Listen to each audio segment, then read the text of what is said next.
तो भाइयों अब अपन देखते हैं कि डिसजॉइंट सेट क्या होता है और यूनियन फाइंड कैसे देखते हैं ना। तो इसको बेसिकली अपन यूज़ क्यों करते हैं, सबसे पहले अपन ये देखेंगे।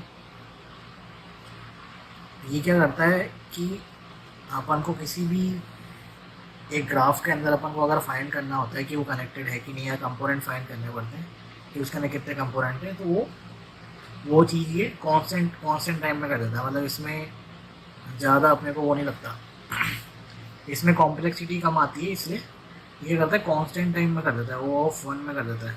तो इसको इसलिए यूज़ करना है। जैसे कि समझो कि 4 5 6 7 8 ये ग्राफ है कोई, तो ये इससे कनेक्टेड है, ये इससे कनेक्टेड है, ये इससे कनेक्टेड है, ठीक है। तो अगर मैं तुमको बोलूँ 4 और 7 को फाइंड करने के लिए, पता करने के लिए कि ये कनेक्टेड है कि नहीं, तो अभी तो फ़िलहाल ये नहीं है, पर बाई चांस ऐसा कुछ होता है कि ग्राफ चेंज हो गया और ये इससे कनेक्ट हो जाता है, तो तुम अब मैं तुमको बोलूँ कि 4 और 7 कनेक्टेड है कि नहीं, ये चेक करने को तुम क्या करोगे, तुम इधर जाओगे, इधर जाओगे, इधर जाओगे, इधर जाओगे, फिर ये पूरा ट्रेवर्स करोगे, फिर पता लगेगा कि हाँ, कि ये कनेक्टेड है। तो ये तुमने क्या किया, तुमने एन नोड्स पे ट्रेवर्स किया, पूरा एन नोड्स पे ट्रेवर्स किया, तो कॉम्प्लेक्सिटी इतनी आई। पर ये डिसजॉइंट सेट क्या करता है, यूनियन फाइंड वाला कॉन्सेप्ट, ये कांस्टेंट टाइम में दे देता है आंसर, कांस्टेंट टाइम में, समझ रहे हो। मतलब ओ ऑफ वन में दे, मतलब कितना सेक्सी तरीका है ये कि मतलब डायरेक्ट पता लगा देने का कि ये इससे कनेक्टेड है कि नहीं। तो ये चीज़ ये करता है। तो आज अपन यही देखेंगे इसमें कि इसको कैसे यूज़ करते हैं और क्या इसके बेनिफिट्स वगैरह हैं। तो पहले मैं तुमको समझा देता हूँ पूरा ये कैसे काम करता है, एक बार आ जाओ।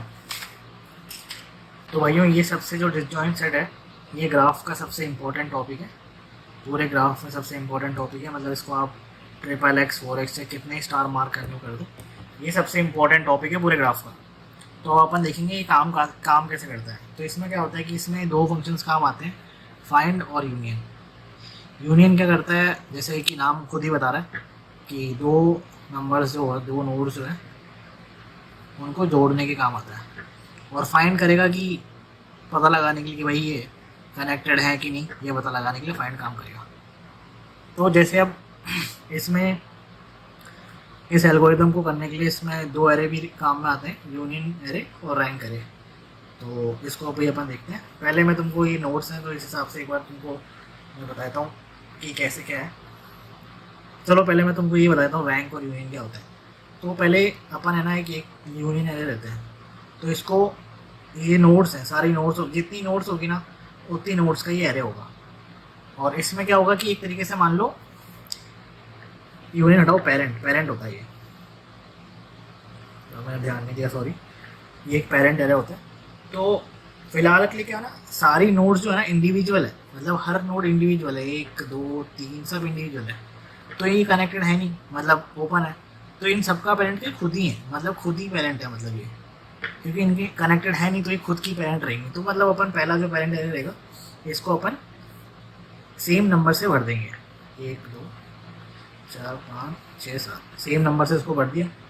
अब क्या होगा भाइयों कि जो रैंक एरे होता है, ये रैंक बताता है कि तुम्हारे जो अभी तुमको थोड़ा समझ नहीं आएगा, तुम एक बार ऐसे समझ लो कि जब अपन इन नोड्स को जोड़ेंगे तो एक ट्री फॉर्म होता है, एक ट्री फॉर्म होगा, इमेजिनरी ट्री समझ लो या ग्राफ समझ लो, जो कुछ भी हो, बेसिकली सब ट्री बोलते हैं कि ट्री बनता है। तो उस ट्री की जो हाइट होती है ना, उस ट्री की जो हाइट होती है, वो ये चीज़ बताता है रैंक कि क्या रहेगी, मतलब कितनी हाइट है तो उतना रैंक रहेगा। बेसिकली हाइट नहीं, मतलब रैंक, मतलब एक तरीके से सबसे बॉस एरे मान लो, मतलब बॉस है ये सबका, मतलब लीडर, रूट नोड जो होती है ना, रूट नोड, वो सीन उसको इंडिकेट करता है रैंक करे। कोई हाइट बोलता है, कोई बॉस बोलता है, कोई लीडर बोलता है, तो अपन रैंक ही बोलते हैं, क्योंकि रैंक क्या स्टैंडर्ड नेम है, बढ़िया एकदम मस्त, और सभी रैंक ही बोलते हैं, वैसे भी मैं तो यही बोल रहा हूँ। तो अभी अभी इन सब का क्या है, इन सब का कुछ मतलब इन सब की अभी किसी से कनेक्टेड नहीं है, तो इनकी हाइट भी कुछ नहीं है। तो सबसे पहले क्या करते हैं, अपन पूरी रैंक को अपन 0 से इनिशियलाइज कर देते हैं कि भाई किसी की कोई हाइट नहीं है और कोई किसी से कनेक्टेड नहीं है, तो सबका सब कुछ 0 ही रहेगा, ठीक है। तो फिर अब अपन आगे समझते हैं। अब अपन देखते हैं कि अब है ना, अब अपन एक ग्राफ बनाएंगे और ग्राफ के थ्रू ये पूरा समझेंगे कि ये काम कैसे कर रहा है ना। तो सबसे पहले आता है 1 और 2। तो ये मैं पहले बनाऊँ उससे पहले मैं तुमको 3 चीज़ें और समझा देता हूँ कि अपन क्या करेंगे। अपन ने पहला एक कॉन्सेप्ट आएगा कि भाई फर्स्ट ये है कि भाई 1 और 2 नोड आई। पहली एक ये 1 और 2 नोड आई, 1 नोड और 2 नोड। तो अपन क्या करेंगे, अपन फाइंड फंक्शन निकाल के अपन, अभी तुम समझो, सिर्फ तुम समझो, मतलब मैं जो बोल रहा हूँ ना तुमको समझ में आएगा बाद में धीरे धीरे कि हो क्या रहा है। बाद में फिर अपन कोड पे भी जाएंगे। तो इसमें क्या रहता है ना कि अपन 1 और 2 का क्या करेंगे, अपन पेरेंट निकालेंगे कि 1 और 2 का पेरेंट क्या है। ठीक है, पहले तो अपन निकालेंगे पेरेंट, पेरेंट क्या है इनका।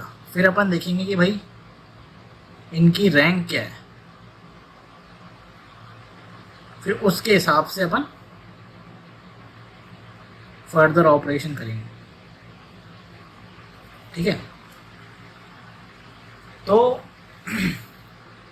और जब भी मैं पेरेंट की बात कर रहा हूँ तो पेरेंट का मतलब समझो कि ये पेरेंट का मतलब ये नहीं कि भाई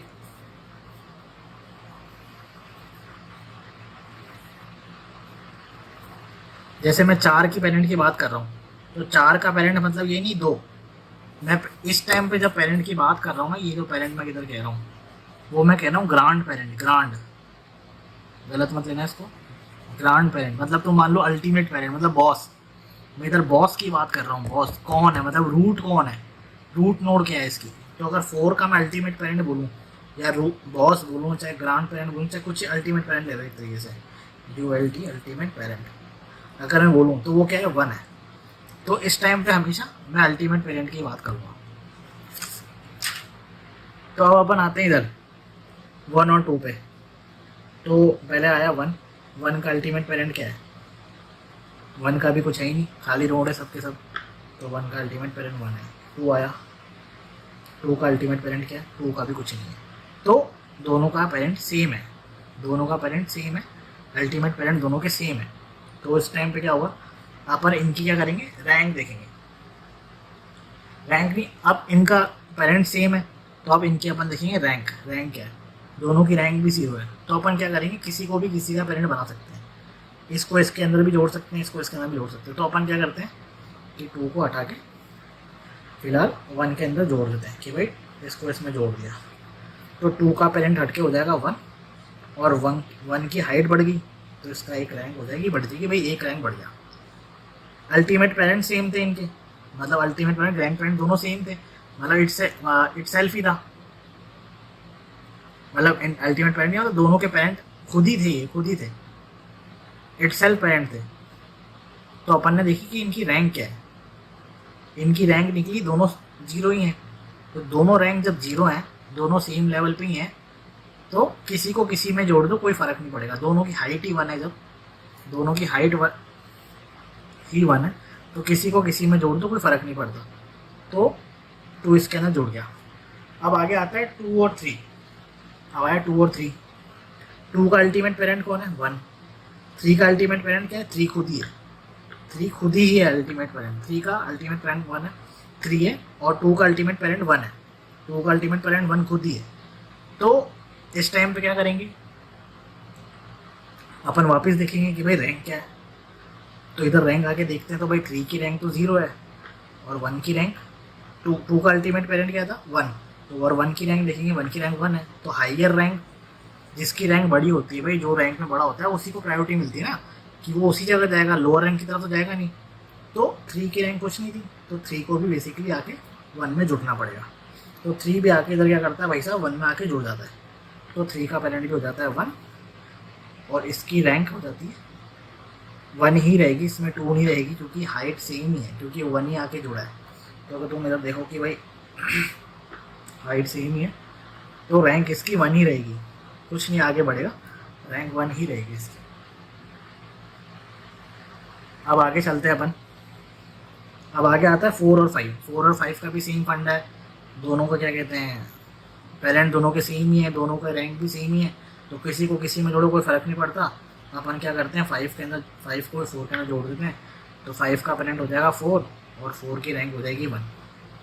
ठीक है, ये सिनेरियो हो गया। अब आगे आता है 6 और 7। 6 और 7 का भी सेम लफड़ा है, तो 6 को यहाँ ले लेते हैं, 7 को यहाँ ले लेते हैं, तो दोनों की दोनों पेरेंट खुद ही थे और दोनों की रैंक देखिए सेम ही है, तो मतलब किसी को भी किसी में जोड़ दो, दोनों सेम लेवल पे खड़े हैं, कोई मतलब नहीं, फ़र्क नहीं पड़ता। तो बेसिकली क्या करते हैं, स्मॉलर के नीचे बड़ा ही जोड़ते हैं। बेसिकली यही रहता है, मतलब जहाँ से जब कुछ यू से भी जा रहा होता है, बेसिकली यही करते हैं, सब लोग यही करते हैं। तो 7 को अपन ने 6 नीचे जोड़ दिया, तो 7 का अल्टीमेट पेरेंट 7 का पेरेंट हो गया 6, तो इधर आ गया, इसकी रैंक होगी 1 क्योंकि इसकी हाइट होगी 1। फिर अगला आता है 5 और 6, अगली आती है 5 और 6, 5 और 6 आती है। तो 5 का पेरेंट देखेंगे अपन 4 है और 6 का पेरेंट 6 खुद ही है। और जब अपन इन दोनों की उस पर जाएंगे, क्या कहते हैं, रैंक पे जाएंगे, 4 का पेरेंट तो खुद ही है 4, मतलब 5 और 6 की जब बात हो रही है तो 5 का पेरेंट 4 है, 4 मतलब ग्रांड पेरेंट है, इसका अल्टीमेट पेरेंट है। और 6 की बात हुई, 6 इसका खुद ही पेरेंट है। तो अब इसकी अपन रैंक देखें तो दोनों की रैंक 1 1 आ रही है, मतलब दोनों की हाइट सेम है। तो ये वही जीरो वाला केस हो गया, जब दोनों नोड की जीरो होती है तो अपन क्या करते हैं, किसी को किसी में जोड़ते हैं, कोई फर्क नहीं पड़ता। तो इधर भी अपन वही करेंगे, दोनों की रैंक जब 1 है तो अपन किसी को किसी में जोड़ेंगे, फर्क नहीं पड़ता। तो बेसिकली क्या कर रहे थे अपन कि स्मॉलर के नीचे जोड़ते थे। तो इधर क्या करेंगे, 4 इधर है, 5 इधर है, तो अपनी ये 6 आ गई और ये 7 आ गई। तो अब तुम इधर देखोगे की हाइट डबल हो गई है, 1 और 2, 1 और 2। तो अब इसकी हो जाएगी कट के 2, ये हो जाएगा। बेसिकली क्या होता है, जब भी सेम रैंक का बंदा भिड़ रहा है, चाहे वो 0 0 हो या 1 1 हो, चाहे 2 2 हो, सेम रैंक का बंदा भिड़ रहा है, तो हमेशा रैंक एक बढ़ेगी ही, हमेशा एक रैंक बढ़ेगी।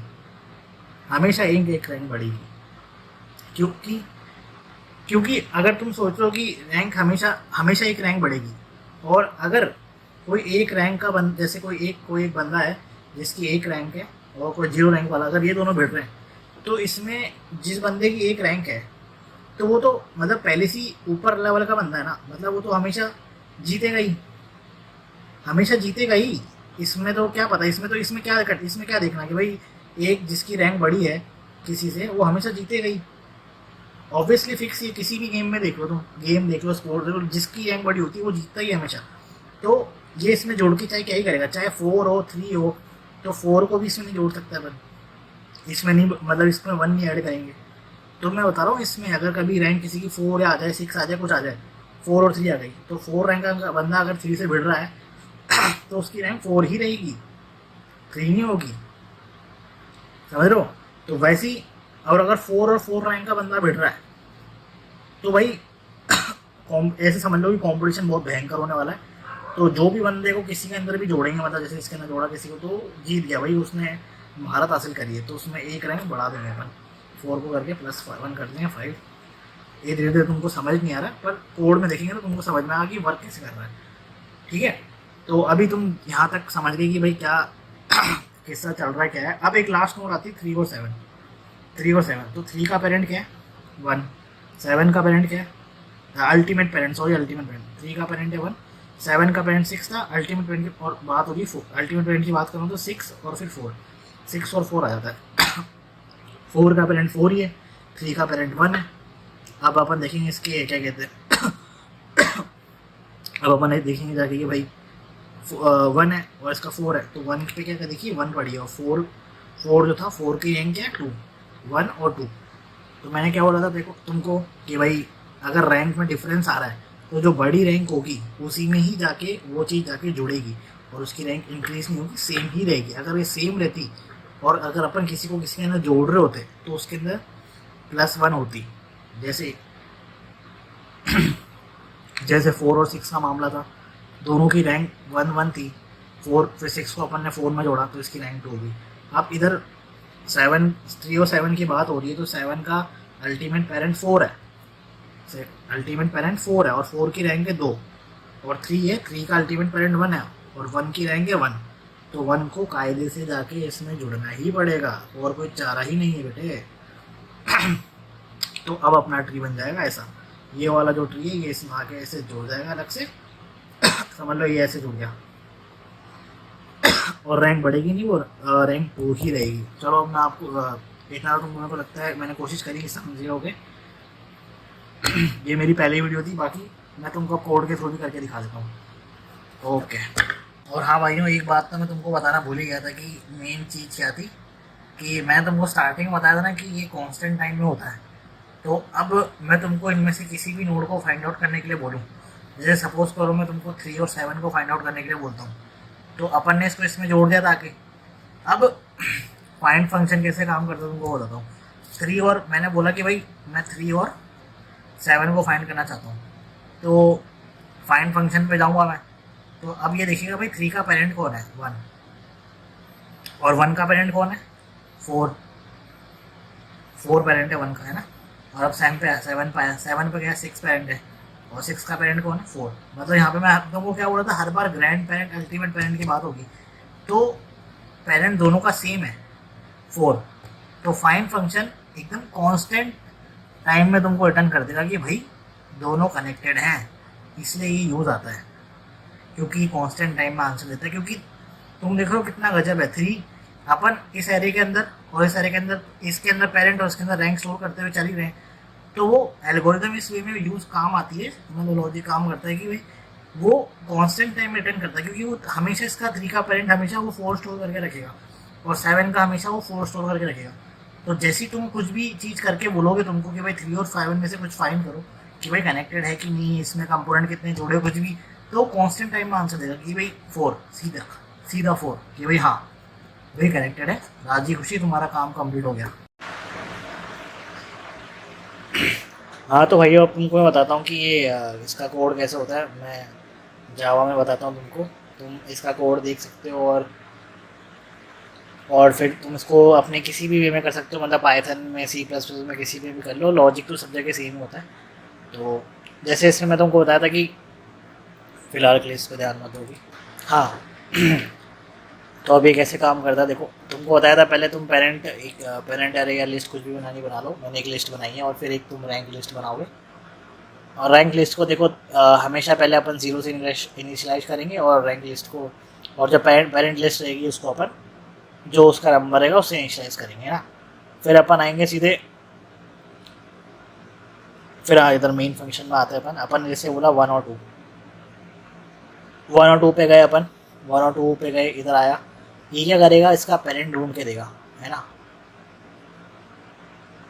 इधर आएगा फाइंड पेरेंट करेगा, ये यहाँ पे आएगा, ये इसका पेरेंट ढूंढ के देगा। पहले अपन चेक करेंगे कि वो खुद का ही पेरेंट तो नहीं है। यहाँ पे मैंने कमेंट किया if the current node is parent of itself. अपन देखेंगे कि भाई जो नोड अपन ने भेजी है वो खुद ही की ही पेरेंट तो नहीं है। अगर वो खुद ही का ही पेरेंट होगा तो वो वहीं से रिटर्न कर जाएगा। अगर नहीं हुआ तो वो अब यहाँ पे अपन ने रिकर्सिव फंक्शन कॉल किया है कि भाई वो वापस पेरेंट ऑफ नोड भेजेगा, और जो भी इवेंचुअली उसका जो ग्रैंड पेरेंट रहेगा ना, जो भी अल्टीमेट पेरेंट रहेगा उसको निकालेगा। उसको अपन पेरेंट लिस्ट में भी स्टोर करवा देंगे, और उसको अपन रिटर्न भी कर देंगे। सेम ये चीज़ यही करेगा, यू और वी निकल जाएगा। और अगर यू और वी पूरा सेम है तो भाई यहाँ से ही रिटर्न करता है, क्योंकि दोनों का रूट सेम ही है, तो कोई सेंस नहीं उसको रिटर्न ढूंढने का, आगे यहीं से रिटर्न करता हूँ। अदरवाइज सेम नहीं निकलते तो अपन क्या करेंगे भाई साहब, अपन ने बोला था रैंक चेक करेंगे किसकी रैंक बढ़ी है। समझो वी की रैंक बढ़ी है, वी की रैंक अगर बढ़ी होगी तो वी को अपन यू में सेट करेंगे पेरेंट लिस्ट के अंदर। अपन पेरेंट चेंज करते थे ना उसका, वैसे ही यहाँ पे अपन पेरेंट चेंज करेंगे। जिसकी रैंक बड़ी होगी उसके अंदर छोटी रैंक वाले को जोड़ेंगे। As a tree, imagine this tree करके इमेजिन कर लो। सेम इधर है, अपोजिट में करके देख लो इधर। और अगर सेम रैंक होती है तो अपन क्या करते हैं, किसी को भी किसी में जोड़ देते हैं। जैसे बोला सेम पेरेंट और सेम रैंक अगर हुई तो अपन किसी को भी किसी का पेरेंट बनाते हैं। बेसिकली क्या करते हैं, छोटे में अपन बड़े को जोड़ते हैं। तो छोटे के अंदर अपन ने मतलब बड़े की वैल्यू निकाली और उसके अंदर छोटे को ऐड कर दिया। सेम। और अगर रैंक सेम है तो मैंने क्या बोला था, रैंक 1 से बढ़ती है। अगर दोनों की रैंक सेम है, अगर दोनों सेम कंप्यूटर वाले भिड़ रहे हैं तो भाई जो भी जीत रहा है उसके अंदर एक अपन +1 करते हैं। जैसे अपन ने यू वाले के अंदर जोड़ा था, मतलब यू वाला जीत गया एक तरीके से, तो यू के अंदर अपन ने +1 जोड़ दिया। ये उसकी रैंक ऐसे इंक्रीज कर दी। और अब मैं तुमको बताता हूँ, समझो ये अपन ने जो ग्राफ था वो जो बना रखा है वही चीज़ है। फिर अपन एक करते हैं कि अपन लिखते हैं कि भाई अपन अभी अपन ने ना 3 7 को मैंने जोड़ा नहीं है अभी, यूनियन किया नहीं मैंने इसको, है ना। अभी अपन सिंपल देखते हैं, फाइंड करते हैं कि भाई 3 और 7 जुड़े हुए हैं कि नहीं। तो ये आंसर देखना क्या देते हैं, ये बताता नॉट सेम, जुड़े हुए नहीं है। अब अपन क्या करेंगे,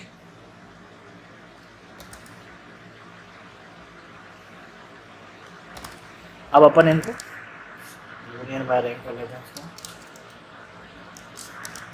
अब अपन इसको क्या, अब अपन ने इसको यूनियन बाय रैंक से जोड़ा है, अब अपन ने यूनियन किया ना होगा। अब अपन है ना फाइंड करते हैं 3 और 7 सेम है कि नहीं, ये देखना क्या रिटर्न करता है। रिटर्न करेगा सेम, कि भाई दोनों के दोनों सेम है। तो भाई इस तरीके से डिसजॉइंट सेट और रैंक यूनियन काम करता है, यूनियन बाय फाइंड वगैरह। तो अगर तुमको वीडियो अच्छी लगी तो तुम कमेंट करके बताओ, और लाइक और सब्सक्राइब करो। और मैं ऐसे ही हर हफ्ते किसी क्वेश्चन सॉल्व करते हुए या कोई कॉन्सेप्ट बताते हुए इसमें बताता मतलब वीडियो लाता रहूँगा। और कुछ इम्प्रूवमेंट हो तो नीचे बताना तुम कि क्या करना चाहिए मेरे को, बाकी मैं अच्छा और अच्छा एक्सप्लेन करने की कोशिश करूँगा। ठीक है, फिर मिलते हैं। Okay bye.